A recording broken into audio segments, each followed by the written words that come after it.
Salam alaikum. On continue toujours dans la couche physique où nous allons aborder dans cette vidéo le concept de signal dans le réseau informatique. La donnée binaire est véhiculée sur le support de transmission sous forme de signal ondulatoire, résultant de la propagation d'un phénomène vibratoire.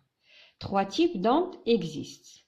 Les ondes électriques, utilisées dans le cas d'un support filaire, exactement un support filaire cuivré, tel que le câble coaxial ou la paire torsadée.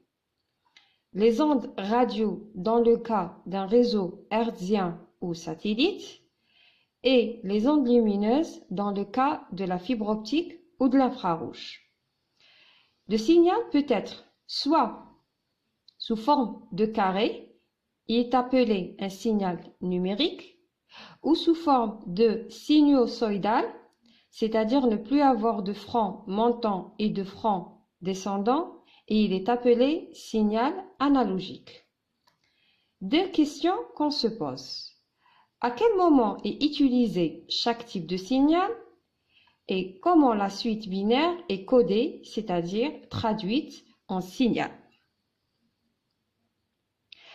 Dans l'ordinateur, les 1 et les 0 sont représentés par la présence d'une impulsion ou non d'une présence d'une impulsion électrique. Ce type de représentation n'est pas utilisable sur un réseau informatique. En effet, il existe un appareil qui effectue la traduction du signal de l'ordinateur vers le réseau informatique et inversement. Et il est appelé convertisseur en bande de base. L'appareil en question est la carte réseau. Le convertisseur ou décodeur, ou plutôt codeur en bande de base, transforme les bits de données en un signal numérique ou vous pouvez trouver sous la nomination signal digital.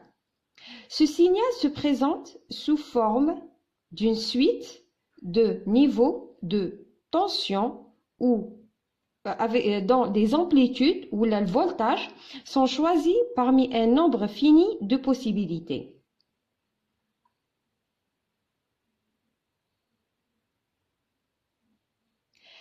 L'inconvénient de cette méthode est l'atténuation ou l'affaiblissement du signal sur une grande distance. On peut augmenter un peu les distances grâce à l'utilisation des répéteurs. Ceux-ci réforment le signal et le rendent à nouveau carré. Mais on ne peut utiliser qu'un nombre limité de répéteurs. Ainsi, la transmission en bande de base est principalement réservée aux réseaux locaux. Plusieurs codages de bandes de base existent. On commence par le premier codage appelé le NRZ ou le No Return to Zero. Sachant que nous sommes dans une transmission série synchrone, le codage NRZ utilise une tension positive pour représenter le 1 et une tension ou un voltage négatif pour représenter le 0. Ainsi, la valence est égale à 1. Donc, pour cet exemple, et en suivant toujours le principe du codage NRZ, donc pour le 1, on va lui donner un voltage positif et pour le 0, un voltage négatif. Voltage positif, voltage positif, voltage positif, voltage négatif, voltage négatif, voltage négatif, positif, négatif, positif et négatif.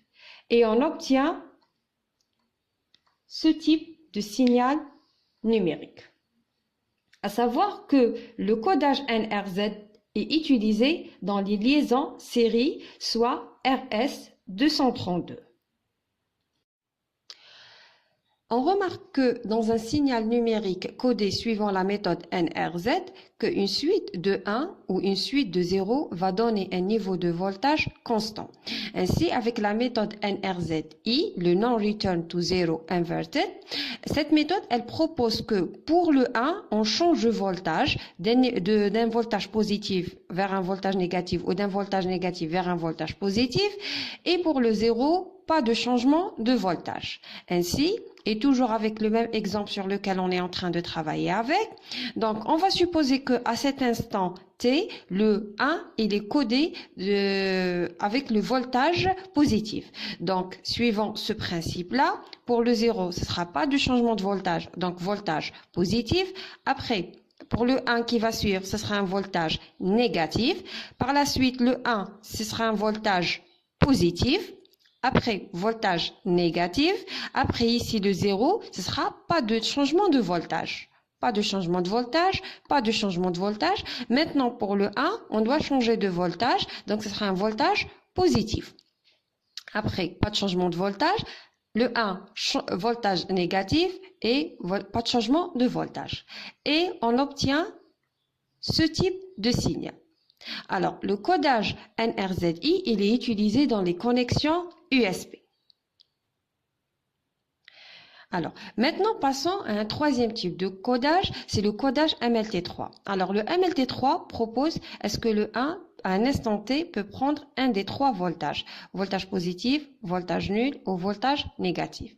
Et pour le 0, pas de changement de voltage.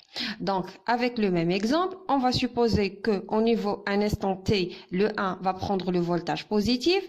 Maintenant, pour le 0, pas de changement de voltage. Donc, ce sera le voltage positif. Maintenant, pour le 1, donc on passe au voltage inférieur qui est le voltage 0 ou le voltage nul.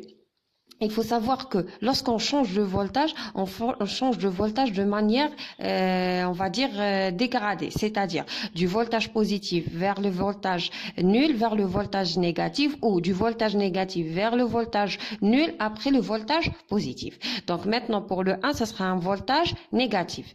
Le 1 qui va suivre, ce sera un voltage nul. Le 0, pas de changement de voltage, pas de changement de voltage, pas de changement de voltage.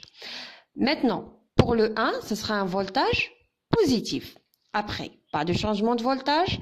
Après, changement de voltage sera un voltage nul. Et après, pas de changement de voltage. Alors, avec le MLT3 et le NRZI, on a supposé qu'à un instant T, le premier bit, le 1, on commençait avec le voltage positif. Il est possible de commencer avec un voltage négatif, ou par exemple dans le MLT3, de commencer avec le voltage nul. Mais il faut savoir que lorsqu'on commence avec un niveau de voltage différent que par rapport à ce qu'on a présenté maintenant, la forme du signal, elle va complètement changer. Alors revenons avec le MLT3. Le MLT3, c'est un codage qui est utilisé dans les connexions Fast Ethernet, le 100 base TX ou le 100 base T4 et ATM.